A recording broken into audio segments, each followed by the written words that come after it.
Muy buenos días otra vez. Qué bueno estar con ustedes, qué bueno poder abrir la palabra de Dios. Estamos en el libro de Isaías, capítulo 50. Vamos avanzando poco a poco. Y este capítulo va a ser un poco parecido a lo que algunos temas que hemos visto antes, pero vamos a ver desarrollado de una forma nueva. Así que yo podría empezar contando otra vez de esa vez que, no sé si algunos se acuerdan de que les mencioné que mi mamá me acusaba de tener un oído selectivo, que escuchaba lo que yo quería escuchar y lo que no me convenía.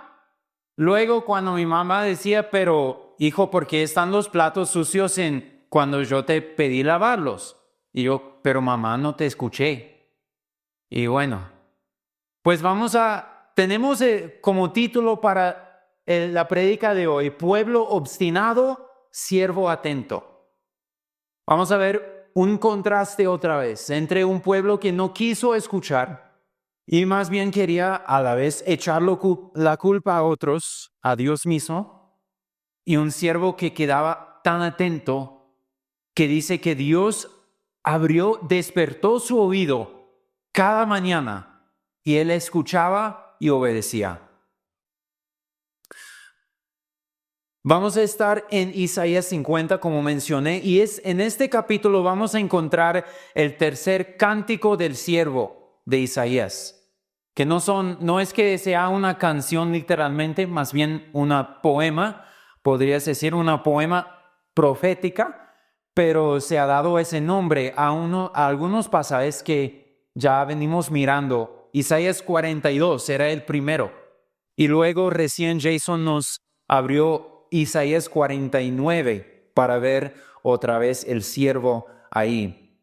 Isaías 42 puse como título siervo escogido y siervo ciego, muy parecido a lo que hoy día, porque otra vez era un contraste entre ese siervo que abría los oídos, los ojos de los demás y el pueblo que quedó ciego. No porque no tenía ojos, no porque no les funcionaban los ojos, sino porque no quería. Y 49 revela un poco más en cuanto al ministerio de aquel siervo.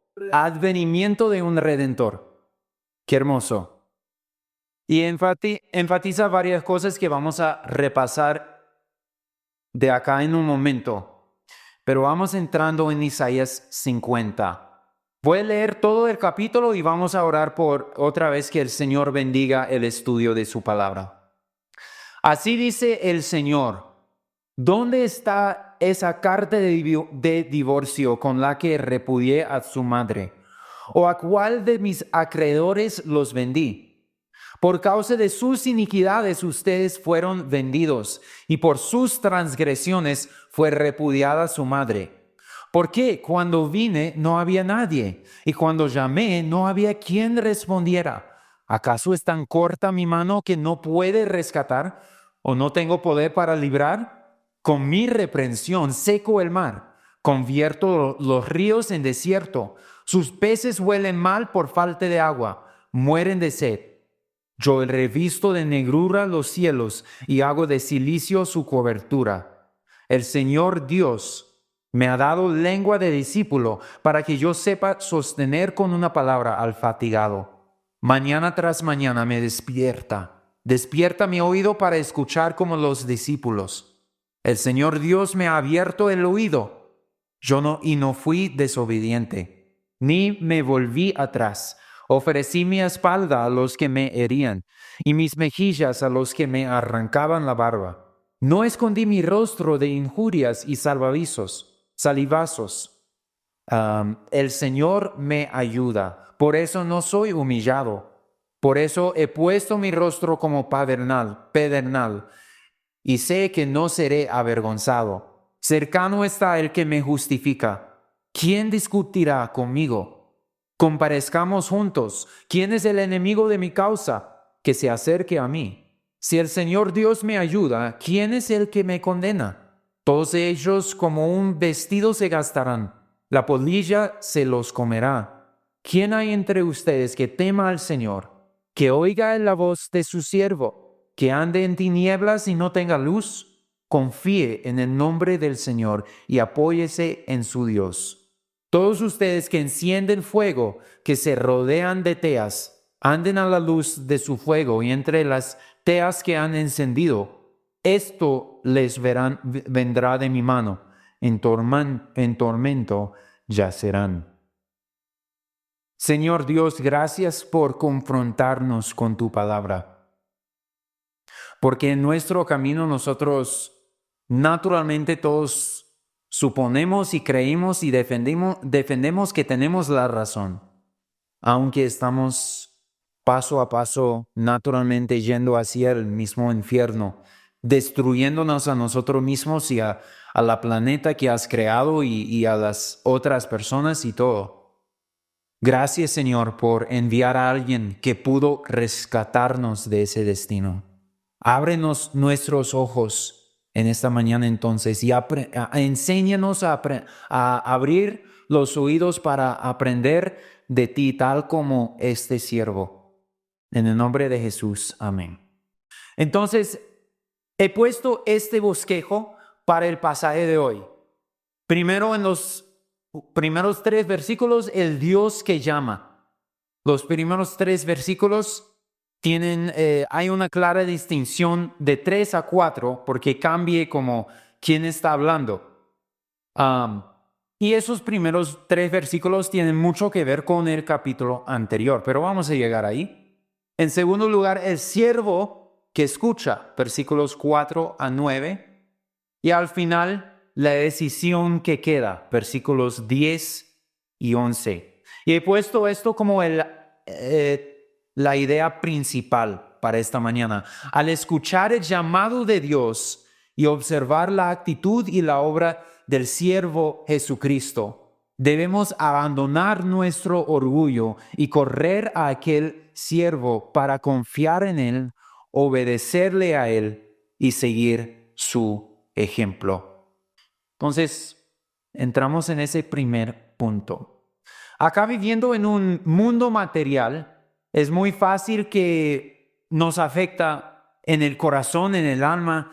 Es fácil alejarnos de Dios y más bien eso es el estado natural del hombre desde el pecado de Adán, que estamos alejados de Dios. Y aun cuando digamos que confiamos en Jesucristo y somos restaurados a Él, vivimos todavía en este mundo material y podemos fácilmente sentirnos alejados o tomar decisiones que incluso dan pasos a otro lado, que no, en lugar de caminar por el Espíritu de Dios, caminar por tal vez la mente nuestra o perseguir las cosas del mundo. Y entonces fácilmente sentimos que Dios está lejos de nosotros. Y a veces es cierto, o a veces puede ser nuestra percepción, no sé.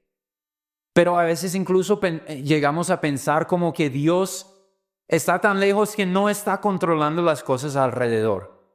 Que todo el mundo está andando por su propio camino y lo que mi jefe dice... Mi jefe es quien manda en el trabajo y Dios pues parece que no tiene nada que decir ahí. O que en la naturaleza pues las cosas van de mal en peor y Dios no está interviniendo. Otra vez en la salud. Me están pasando cosas que me afectan difícilmente y yo en maneras difíciles y yo siento que Dios no está controlándolo y no me está ayudando. Y como digo, a veces sí estamos por nuestra culpa alejados de Dios, pero a veces no percibimos su presencia. Bueno, tal vez percibimos y sentimos su presencia cuando estamos alabando con los hermanos en la iglesia, como hemos hecho muy hermosamente ahorita. Pero tal vez cuando llegamos al trabajo no lo sentimos tanto. O cuando estamos a la vuelta en todo el trancón, pues ¿dónde está Dios? O incluso cuando llego a la casa y los hijos están agripados y hay un montón de recibos en la mesa para pagar y cosas por hacer y simplemente no sentimos que Dios está ahí. En la semana pasada vimos ese versículo de Isaías 49, 14, donde Sión dijo, el Señor me ha abandonado. Eso era su actitud. Pensaban que Dios ya no estuvo ahí, ya no estuvo con ellos. Abandonar significa no solamente que no está, sino que Él intencionalmente se fue, porque ya no les importaba. Vimos que eso no puede ser cierto, sino que si una mamá no va a abandonar sus hijos, mucho menos va a abandonar Dios a sus propósitos para con su pueblo. Eso está en versículos 15 y 16 de Isaías 49. Aquí en capítulo 50, en los primeros 3 versículos, sigue confrontando la misma actitud. Sigue hablando de lo mismo, con una serie de preguntas, 2 preguntas o más bien 2 series de preguntas para este pueblo. La primera es básicamente, ¿quién es realmente culpable por lo que ustedes sienten que están alejados de Dios, bajo su condena, bajo su disciplina, sus condiciones actuales? ¿Quién es realmente culpable? ¿Dónde está la evidencia? Mira lo que dice versículo 1. Así dice el Señor, ¿dónde está esa carta de divorcio con la que repudié a su madre? ¿O a cuál de mis acreedores los vendí?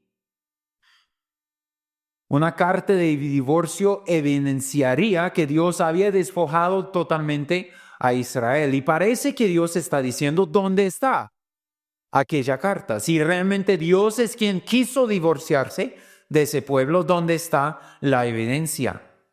Pareciera que no hay. Lo interesante aquí es que en cierta forma Dios sí había despojado de ellos. Al final del versículo dice que por sus transgresiones fue repudiada su madre. Y también en Jeremías 3:8, Jeremías dice, yo vi que a causa de todos sus adulterios de la infiel Israel, yo la había despedido dándole carta de divorcio.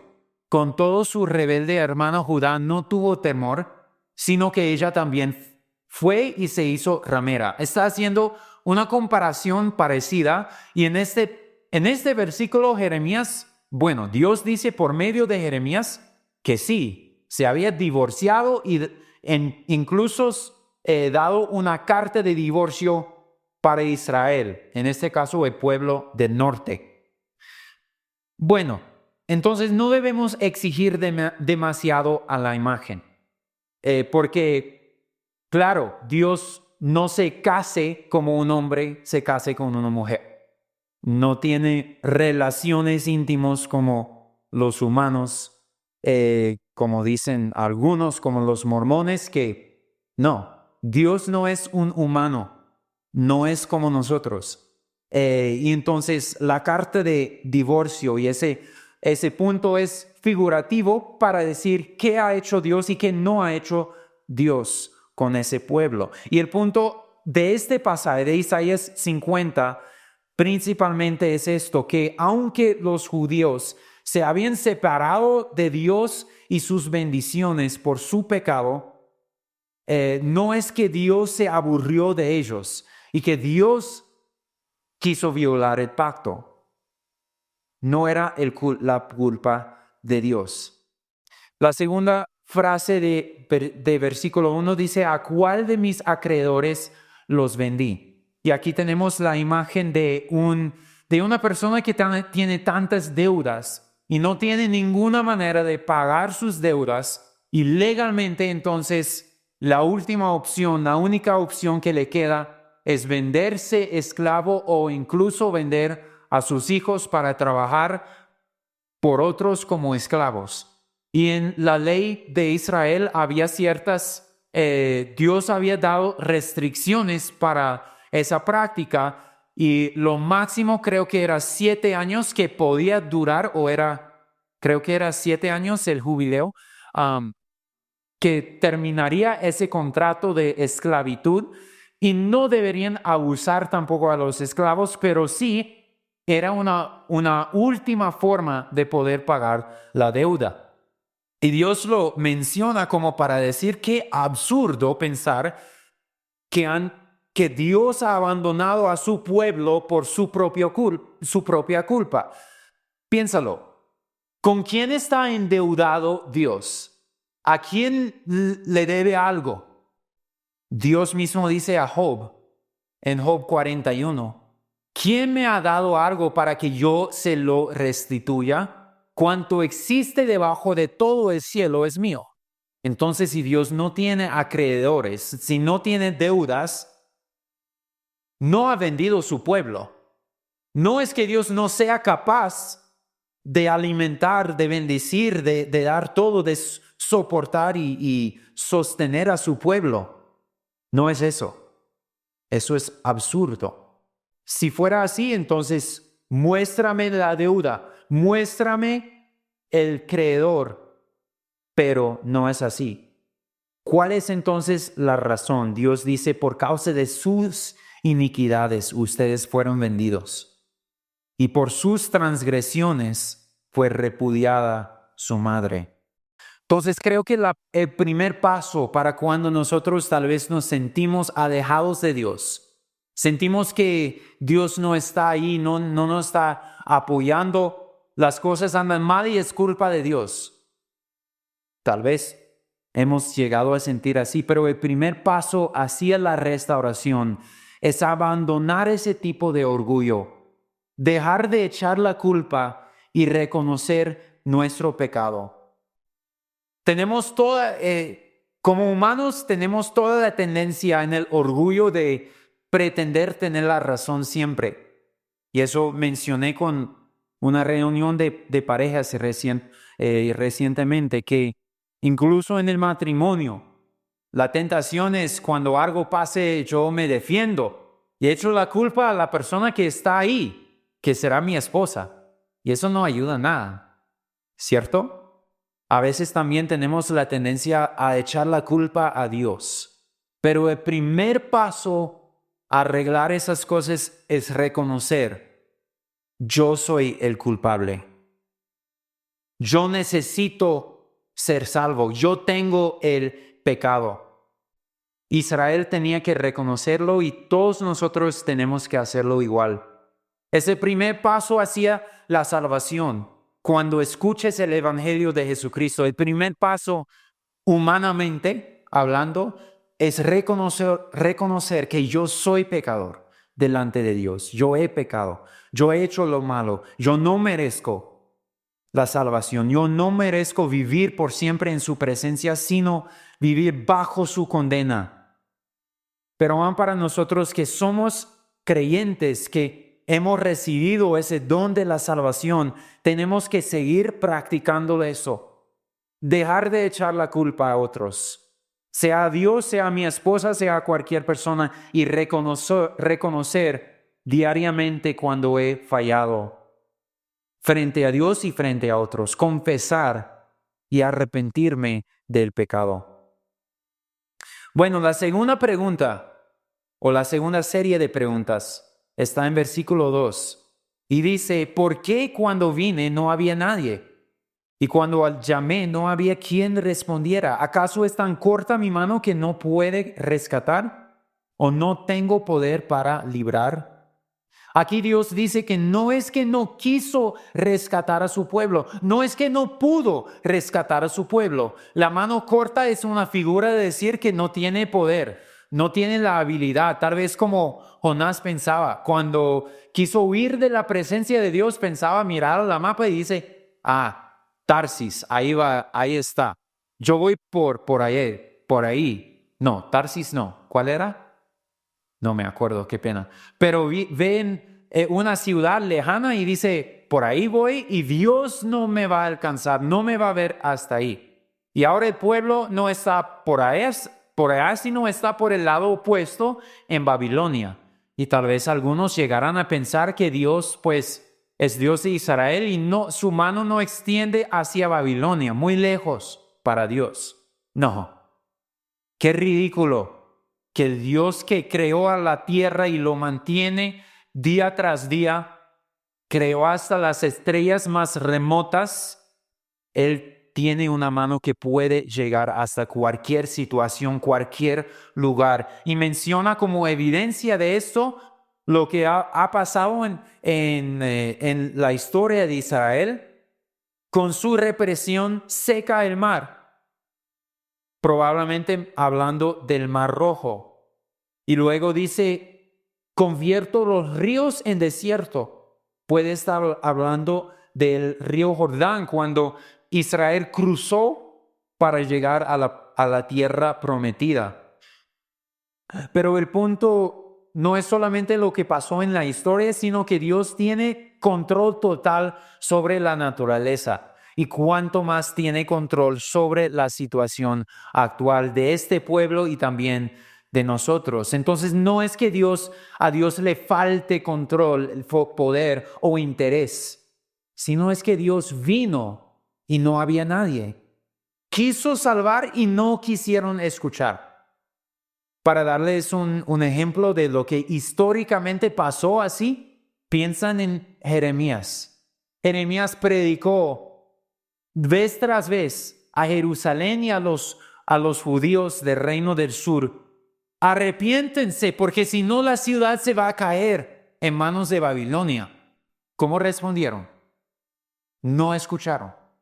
Luego incluso cuando llegó a cumplir esa palabra, llegaron los babilónicos y la ciudad quedó vencido. Predicó Jeremías, sométanse a Babilonia para que les vaya bien. Dios no les va a abandonar, les puede bendecir incluso en Babilonia, sométanse. ¿Cómo respondieron el pueblo? No escucharon otra vez. Y luego es casi chistoso que cuando no quieren someterse a Babilonia, hay una rebelión y entonces el pueblo empieza a temer que ahora los babilonios van a volver y otra vez nos van a castigar. Jeremías, por favor, ¿qué dice Dios? ¿Qué debemos hacer? Jeremías, ¿qué dice? Dice, no huyan porque Dios les puede proteger incluso en esto. No huyan, sométanse. Incluso dijo, no huyan a Egipto. ¿Y el pueblo qué hizo? ¿Qué hizo? No, nos vamos a Egipto. Mejor ahí. Vez tras vez, Dios extiende su mano, extiende su invitación, confronta la rebeldía, confronta la actitud del pueblo y dice que quiere restaurarlos. ¿Y el pueblo qué dice? No, pero mejor vamos por allá. O lo que fuera. ¿Solo pasó con Israel o sigue pasando hoy en día? ¿Qué piensan? Que Dios llama para rescatar a las personas, pero la gente no responde. En esta mañana los que estaban en la clase revisamos el llamado general y el llamado especial de Dios. El llamado general va para todo el mundo y Dios está llamando. Hay salvación en Jesucristo. Arrepiéntanse, confíe. No es que tienen que trabajar más duro. Jesús lo dice como, vengan a mí ustedes que son cargados y yo les daré descanso. Tomen mi yugo y sígueme. Y la gente muchas veces no quiere escuchar. Me hace acordar de algo que me pasó en un pueblito por el río Huallaga en Perú, un pueblito que se llama Achinamisa. Acabamos de hacer una reunión, creo que era al aire libre, predicando el evangelio al pueblo. Muchos llegaron y había un pequeño grupo de hombres por allá chupando y no se acercaron más, pero seguramente escucharon algo. Y entonces, pasando la reunión, yo me acerco y pregunto a uno de los hombres, ¿cómo le va? ¿Cómo está usted? Y me dice, acá chupando. Y yo, se nota. Y entonces hablamos y yo le digo, pues, ¿qué piensas de ese mensaje? ¿Escuchaste algo? Y me dice, sí, yo creo en Dios, yo sé que es cierto, que debo arrepentirme, que Jesús y eso. Pero es que, y le pregunto, entonces, ¿por qué no te acerques? ¿Por qué no crees en Jesucristo? ¿Por qué no recibes esa salvación y me dice esto, me muestra el alcohol. Y dice, por eso, no, todavía no quiero. Algo así. Admiro su honestidad, aunque no admiro su decisión. Creo que hay muchos otros que viven así, pero no quieren admitirlo. Dicen más bien, no, yo estoy bien con Dios, sabiendo que no quieren arrepentirse del pecado y recibir de Jesús la salvación, porque eso implica otra cosa que vimos en la clase, que es la santificación. Implica que tengo que acercarme a Dios y permitir que Dios transforme mi corazón y trabajar también en eso, y no es muy cómodo, ¿cierto? Entonces, hablamos de que el primer paso es reconocer el pecado, arrepentirme, confesar el pecado, pero luego también tenemos que reconocer el llamado de Dios, la voz de Dios, escuchar y responder. Dios nos llama a la salvación y eso es la primera cosa que tenemos que reconocer, pero luego también nos llama cada vez a pedir y recibir su perdón. Cuando somos cristianos, Dios sigue llamándonos a seguir los pasos, a seguir en los pasos de Jesucristo, a caminar por el Espíritu. Y entonces tenemos que aplicar eso diariamente también.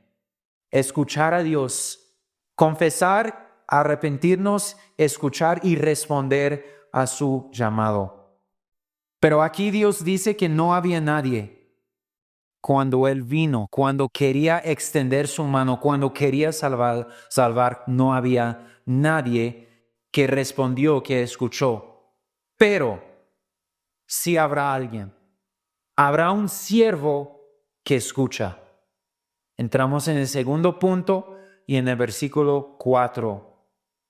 Isaías 54, el Señor Dios me ha dado lengua de discípulo, para que yo sepa sostener con una palabra al fatigado. Mañana tras mañana me despierta mi oído para escuchar, como los discípulos. El Señor Dios me ha abierto el oído y no fui desobediente. No me volví atrás. Ofrecí mi espalda a los que me herían y mis mejillas a los que arrancaban la barba. No escondí mi rostro de injurias y salvavizos. Aquí empieza a hablar alguien diferente y bastante diferente a ese pueblo que no quiso escuchar. Y pongo el contraste entre el pueblo y el siervo. Mientras el pueblo, cuando Dios llamó, no había nadie, no respondió, pero el siervo dice, Dios viene para despertarlo día tras día y oye. Dios abre sus oídos y oye todos los días.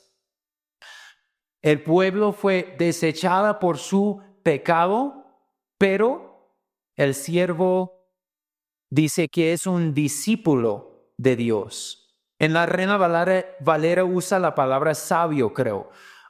Y entiendo, por lo que leo, entiendo que la palabra original tiene mucho que ver con escuchar y aprender hasta el punto de la sabiduría.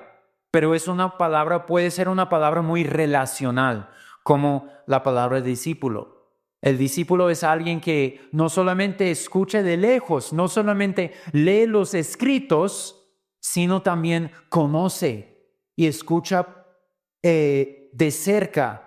Tiene una intimidad, podríamos decir, tiene una relación con su maestro y así tiene este siervo. Y dice también que no fue desobediente a cambio del pueblo que fue rechazado por su iniquidad y transgresión. También el pueblo es acusado por Dios. Dios la acusa en versículo 1 de su iniquidad y su transgresión, mientras con el siervo Dios lo justifica. Exactamente lo opuesto en versículo 8. El contraste aquí es crucial, porque si el siervo tiene alguna carga, tiene alguna misión para ayudar a este pueblo, tiene que no caer en los mismos problemas, en el mismo pecado del pueblo. Es la única manera por la cual podrá ayudar. Y por si acaso Jesús sí lo cumplió. Pero vamos a pensar en eso en un momento. Bueno, me adelanto. ¿De quién habla cuando muestra este siervo en Isaías? ¿De quién está hablando? ¿Podría ser el mismo profeta? Eso fue la primera cosa que me pregunté. Porque a veces nosotros los cristianos somos muy rápidos a mirar un versículo, un carácter en el Antiguo Testamento y decir, no, eso es Jesús, claro. A veces tenemos la razón, pero a veces nos adelantamos un poco. ¿Será que esto tal vez está hablando solamente del mismo profeta? Que el mismo profeta está ahí escuchando la voz de Dios y después transmitando su mensaje. Pero en este caso yo creo que no. Porque en versículo 4 dice que Dios despierta mi oído para escuchar como los discípulos. Y luego dice en versículo 5, no fui desobediente ni me volví atrás. Y aunque hay muchos ejemplos de personas que escucharon y obedecieron a Dios por la ayuda de Dios en el Antiguo Testamento, no hay ninguno que puede decir estas cosas sin acepción. No hay ningún profeta que no ha tenido su momento de no querer escuchar o no querer cumplir la palabra de Dios, excepto uno.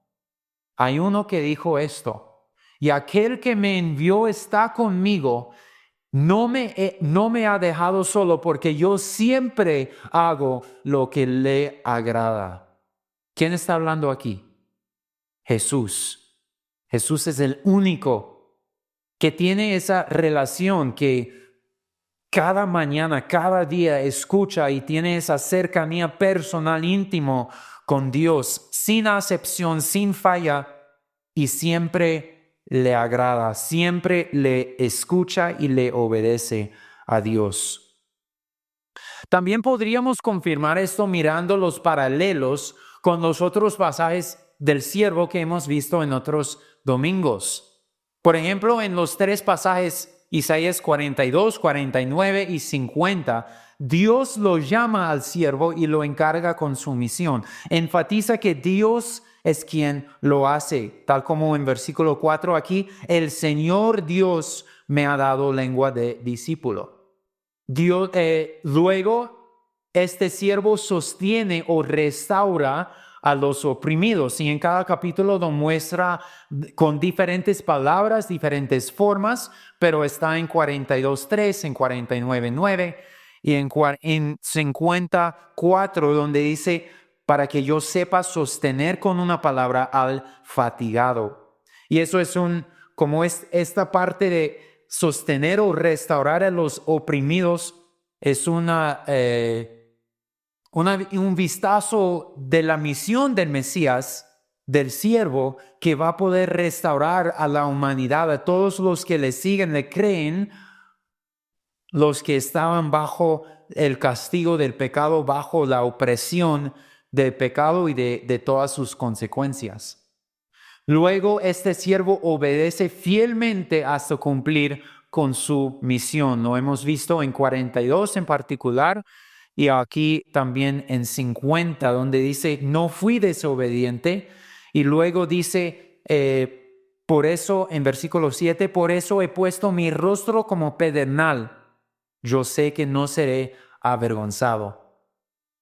También en los tres pasajes vemos que Dios ayuda al siervo en cumplir su misión. Por ejemplo, en versículo 9, si el Señor Dios me ayuda, ¿quién es el que me condena? Pero también algo que vimos mencionado, particularmente se mencionó en 49, no está tan visible en 42, pero es que aunque este siervo tiene una responsabilidad enorme para bendecir, para restaurar y para establecer justicia y reinar, lo que le espera es el rechazo y el menosprecio. Eso vimos en Isaías 49, versículo 7, cuando dice, así dice el Señor, el Redentor de Israel, el santo suyo, al despreciado, al aborrecido de la nación, al siervo de gobernantes. Lo verán reyes y se levantarán, príncipes y se postrarán a causa del Señor que es fiel, del Santo de Israel que te ha escogido. Entonces, una pequeña mención de esta realidad, que aunque tiene ese tremendo ministerio y debería ser recibido con todo gozo, sin embargo es rechazado y menospreciado. Y eso vemos desarrollarse en más detalles ahora en Isaías 50. Mira versículo 6. Ofrecí mi espalda a los que me herían y mis mejillas a los que me arrancaban la barba. No escondí mi rostro de injurias y salivazos. El Señor Dios me ayuda, por eso no soy humillado. Por eso he puesto mi rostro como pedernal y sé que no seré avergonzado. Ofrecí mi espalda. No solamente lo menosprecian, sino que lo abusan. Lo avergüencen públicamente. Lo mismo con arrancar la barba. Tal vez algunos de ustedes han sufrido que un niño o una niña le arranca un cabello. Más fácil que las mujeres lo sienten eso. Y duele. Pero no es tanto el dolor físico, sino la vergüenza.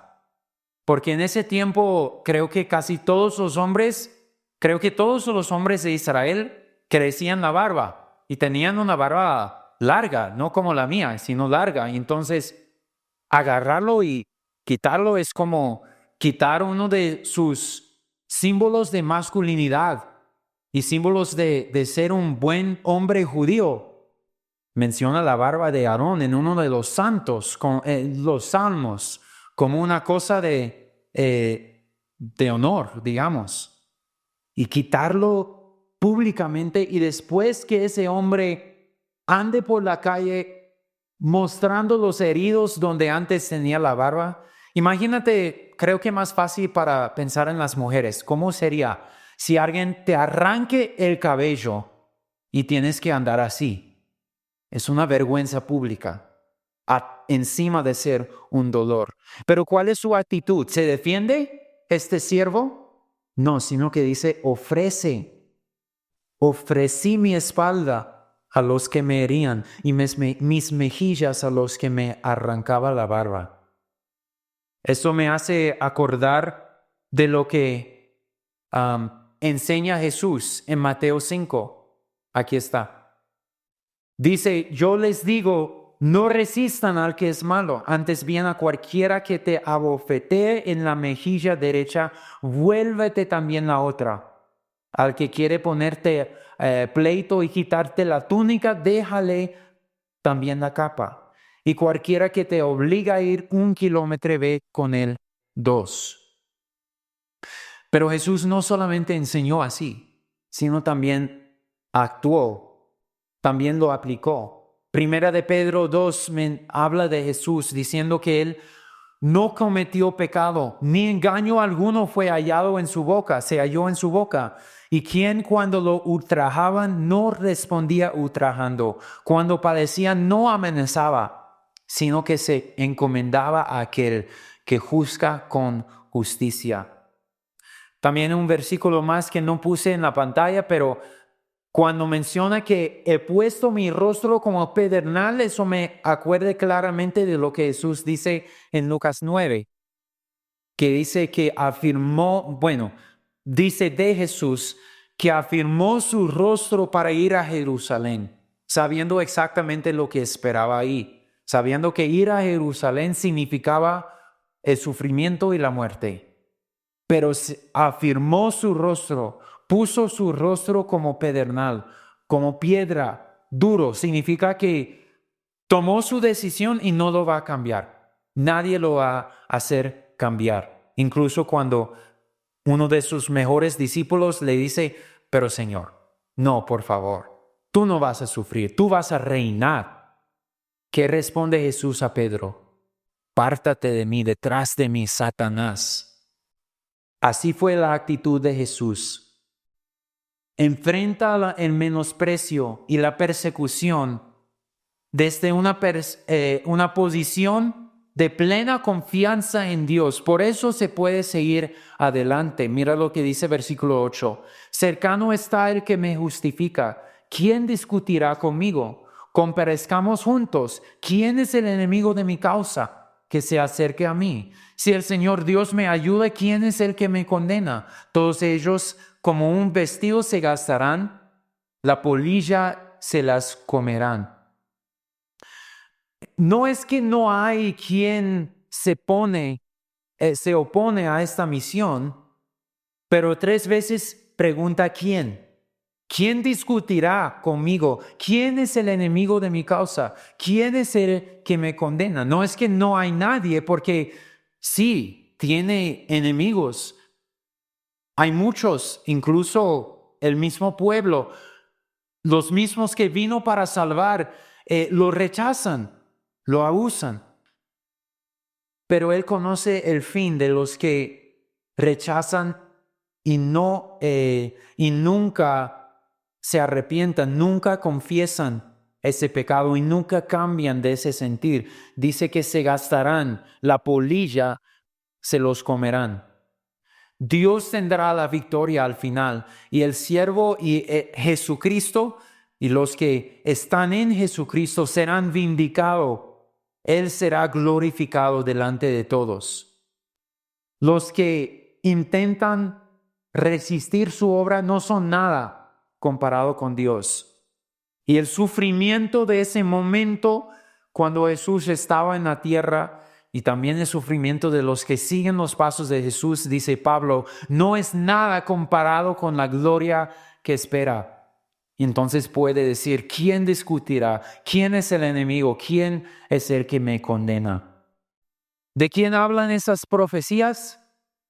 Ya lo vimos, Jesucristo, ¿cierto? Jesucristo es aquel siervo de que habla Isaías en estos pasajes. Pero ¿por qué permitió estos abusos? ¿Por qué permite la vergüenza pública cuando Él es hijo de Dios y merece el honor delante de todos? ¿Alguien quiere contestar por qué permitió Jesús tantos abusos y tanta vergüenza contra Él? Por el amor. ¿Por amor por quién?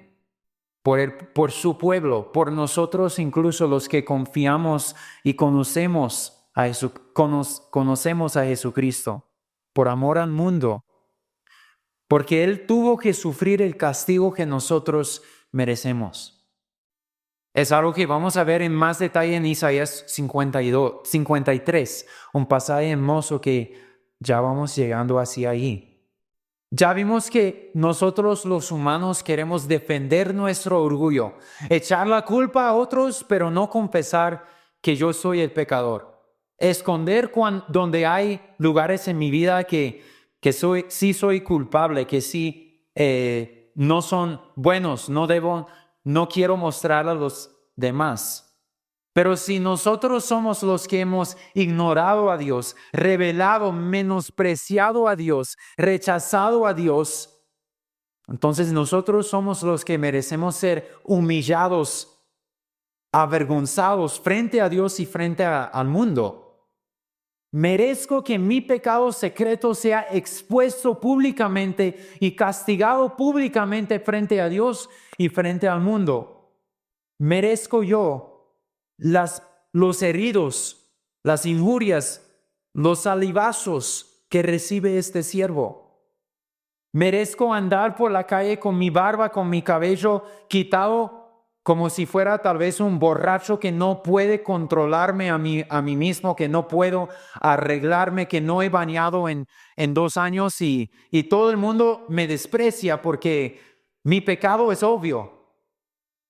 Hay tristemente algunos que viven así y su pecado es abundantemente obvio, pero para la mayoría lo escondemos bonito. Pero yo merezco ser echado de la sociedad y de la presencia de Dios, como tú echarías a un ladrón que se encuentra en el conjunto. Pero ¿quién recibió la vergüenza que yo merezco? Jesucristo llevó mi vergüenza para que yo pueda ser restaurado y aceptado como hijo de Dios. Lo vemos en la historia del hijo pródigo. entiende su vergüenza cuando vuelve al padre, entiende que no merece ser hijo del padre y que debería ser echado de la casa, pero tal vez su papá tenga suficiente misericordia para rescatarle de alimentar a los cerdos y darle un trabajo un poquito menos vergonzoso en la casa de su trabajo, de su padre y un poquito de alimento para que sobreviva. Pero ¿cómo responde el padre? Lo abraza, lo recibe y le da un banquete, un lugar de honor en su casa. Eso es lo que Dios hace con nosotros, pero solo lo puede hacer porque Jesús sufrió la vergüenza. Sufrió toda la vergüenza que nosotros merecemos.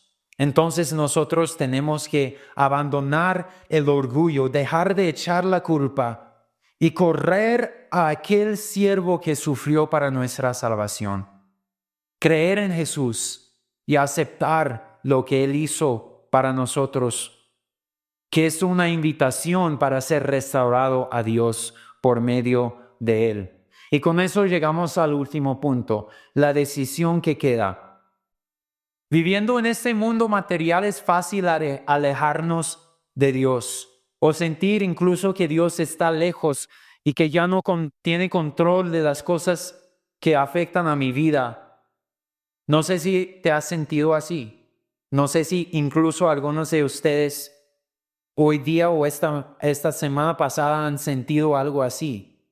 No es que Dios te ha fallado, no es que Dios no tiene el poder ni el deseo de intervenir, de rescatar. No es que sea capaz de entrar en nuestro mundo y cambiar todo.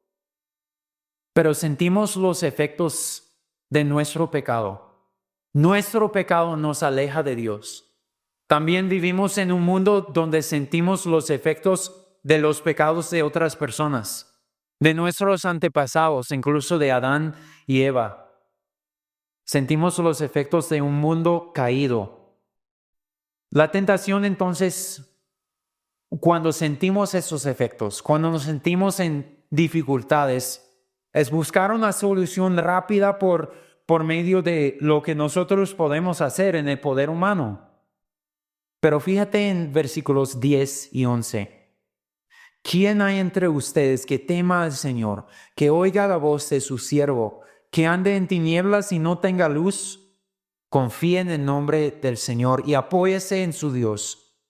Todos ustedes que encienden fuego, que se rodean de teas, anden a la lumbre de su fuego y entre las teas que han encendido. Esto les vendrá de mi mano, en tormento yacerán. Versículos 10 y 11 nos presentan con dos grupos distintos de personas. Versículo 10 habla a una persona o un grupo y versículo 11 habla de otra persona o otro grupo. Los dos grupos tienen el mismo problema y están buscando la salida de su problema. Dice que andan en tinieblas y no tienen la luz. Históricamente los judíos sentían algo así en Babilonia, en el cautiverio, pero creo que la humanidad en tantas maneras podemos sentir eso, que estamos en tinieblas, que faltamos la luz. Y en tantas cosas creo que podemos aplicarlo a las situaciones de la vida actual también. Y Dios tiene este consejo, pero la primera persona está listo a confiar en Dios. Dice que tema al Señor y oiga o oye la voz de su siervo. Y esto es el consejo de Dios para esa persona. Confíe en el nombre del Señor y apóyese en su Dios. No temas. Tampoco intentas escapar por puro poder humano, sino confíe. Pero el otro grupo está haciendo otra cosa. Dice que encienden fuego, se rodean de teas. Me parece que están buscando sus propias soluciones. Están viviendo en tinieblas y dicen, bueno, pongamos una luz. Encendemos un fósforo, una fogata, una tea que puede ser una antorcha, pretenden vencer las tinieblas por su propia luz. No sé si esa idea también podría hablar de la idolatría o de, ¿cómo se llama? La brujería, que a veces usa luces para partes de lo que hacen, pero igual es otra forma de buscar soluciones aparte de Dios. No es que sea malo buscar soluciones. La creatividad, la lógica, son dones de Dios que tenemos porque somos hechos a su imagen. Y cuando yo era niño, yo quería ser inventor, quería solucionar los problemas del mundo, quería seguir en los pasos de Thomas Edison y inventar algo chévere como un foco, pero no sabía qué inventar. Tal vez quería inventar, en algún momento querían inventar un carro que funcionaba por puro agua. Y eso sería chévere, ¿no? Pero no es malo soñar y no es malo solucionar. Aunque ahora entiendo por qué el agua no puede servir como combustible.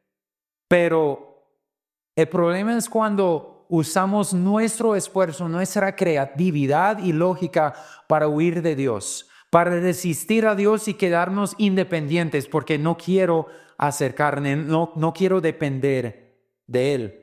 Y terminamos usando lo que Dios ha creado y regalado en contra de su propósito. Lo que era creado para bendecir, para glorificar a Dios, sea la ciencia, la tecnología, sea también el sexo en el matrimonio y muchas otras cosas, pero volvamos a usarnos fuera del propósito original para apartarme de Dios y sentirme bien así. El fuego tiene un buen propósito para cocinar, para calentar, para transmitir energía, pero puede terminar quemando, dañando, destruyendo. Y Dios dice que va a terminar así para los que intentan resolver y solucionar aparte de Él. Dice, esto les vendrá de mi mano, en tormento yacerán. Puede estar hablando de su propio fuego que no van a poder controlar y les va a consumir. Pero también puede estar hablando del día de juicio al final, que Dios va a poner todo recto y ellos, los que han rechazado a Dios, sufrirán las consecuencias. Entonces, para volver a este punto principal, al escuchar el llamado de Dios y observar la actitud y la obra del siervo Jesucristo, debemos abandonar nuestro orgullo y correr a aquel siervo para confiar en Él, obedecerle a Él y seguir su ejemplo. Les pregunto para aplicar lo que estamos mirando, estudiando, ¿en qué pones tu confianza? ¿En el poder de Dios o tal vez en alguna solución rápida del esfuerzo humano? La promesa de Dios no es una solución rápida, aunque nos gusta tanto eso. Más bien por eso los salmos dicen tantas veces, espera a Jehová. No nos gusta esperar, ni depender de otros. Por eso existe el microondas, por eso existe Rappi, por eso preferimos andar en moto que subir en Transmi. No nos gusta esperar. Por eso mi hijo Benaya, ayer en la mañana, mi esposa estaba preparando el desayuno y Benaya estaba ahí agarrando su pantalón, llorando, porque no quiso esperar. Somos así, aunque hemos aprendido no llorar porque nos da vergüenza. Por eso también algunos prefieren un avivamiento de salud y prosperidad que un avivamiento de arrepentimiento, ¿cierto? Y santificación. Pero mira el llamado de Dios otra vez.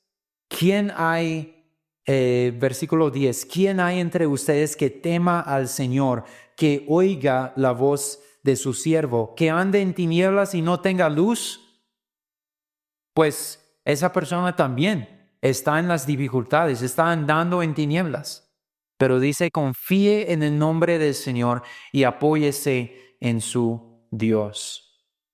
Y ahora vemos también en este pasaje que confiar en el Señor, en Yahweh, Dios, es obedecer y seguir el ejemplo de su siervo, Jesucristo.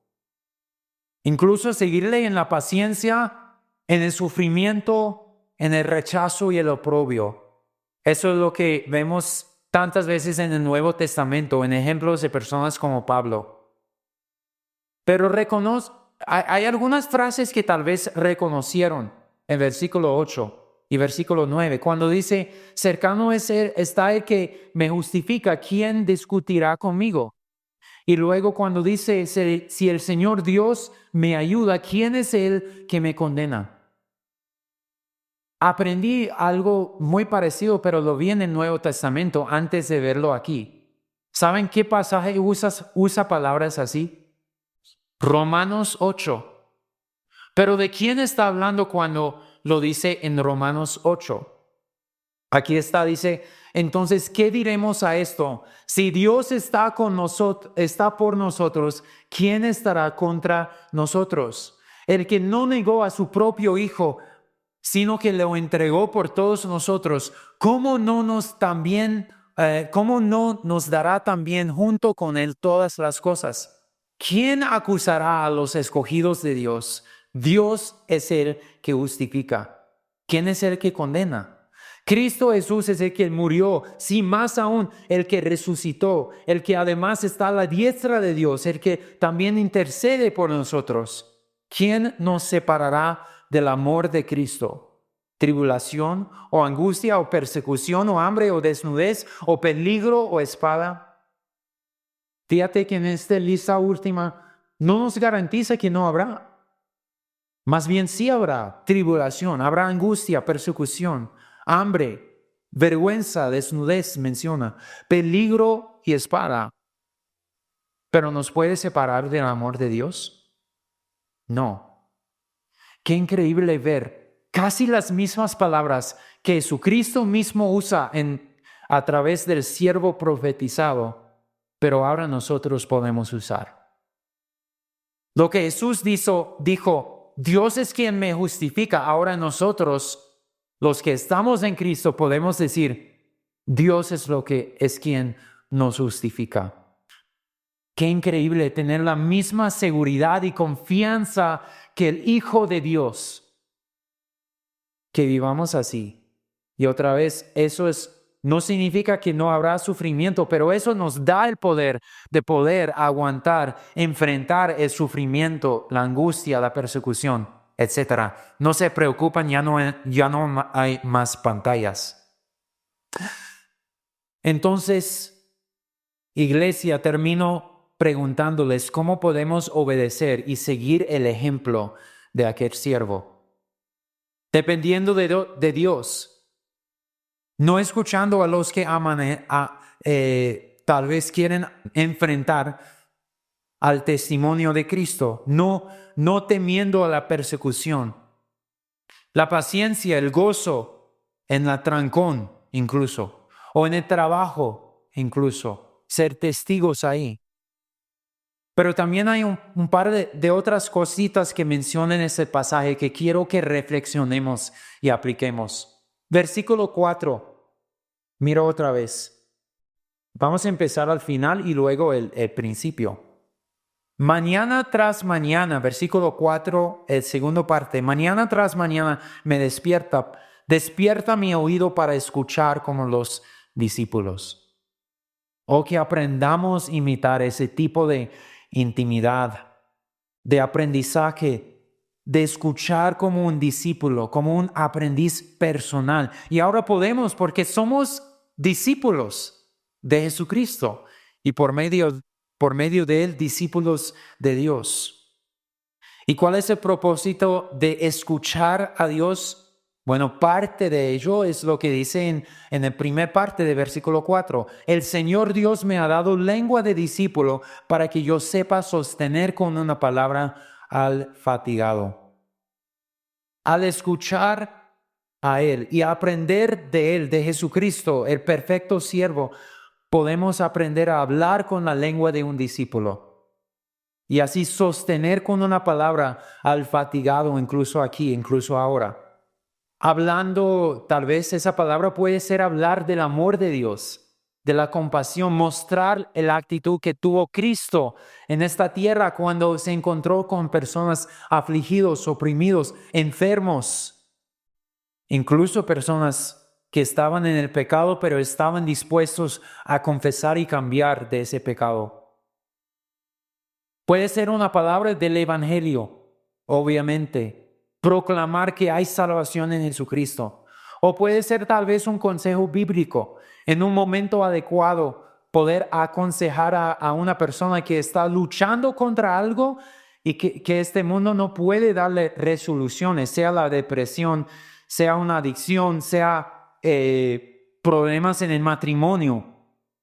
Sostener al afligido podría ser ofrecer el consejo bíblico para que aprendan a caminar según los pasos de Dios. Obviamente el Evangelio es lo primordial y después aprendemos las demás cosas, pero que aprendamos a imitar a aquel siervo en esas maneras, en escuchar y en hablar, con el oído y la lengua del discípulo.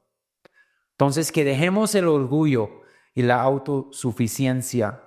Aprendamos a escuchar el llamado de Dios, observar la actitud y la hora de su siervo, abandonar el orgullo y correr a Jesús para confiar en Él, obedecerle a Él y seguir su ejemplo. Gracias, Jesús, por ofrecer tu espalda, tus mejillas, tus manos y tus pies, tu cuerpo, tu sangre, expuesto en vergüenza pública porque la humanidad, todos nosotros merecíamos así.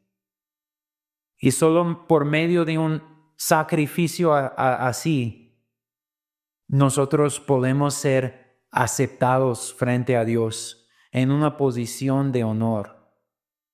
Señor, qué privilegio ahora poder decir que Dios es quien nos justifica. Dios es quien me ayuda. Estamos entonces para servirte. Jesús, enséñanos a ser discípulos. Mañana tras mañana acercarnos en intimidad a tu palabra y a tu persona y escuchar y aprender de ti. Y día tras día a enfrentar al mundo no con un orgullo, no con el enojo contra los que tal vez no nos tratan bien, sino con una lengua que puede sostener. No porque nosotros tenemos poder, sino porque tú estás con nosotros. Confiamos en ti. Transfórmanos entonces para seguir el ejemplo de este perfecto siervo. En el nombre de Jesús. Amén.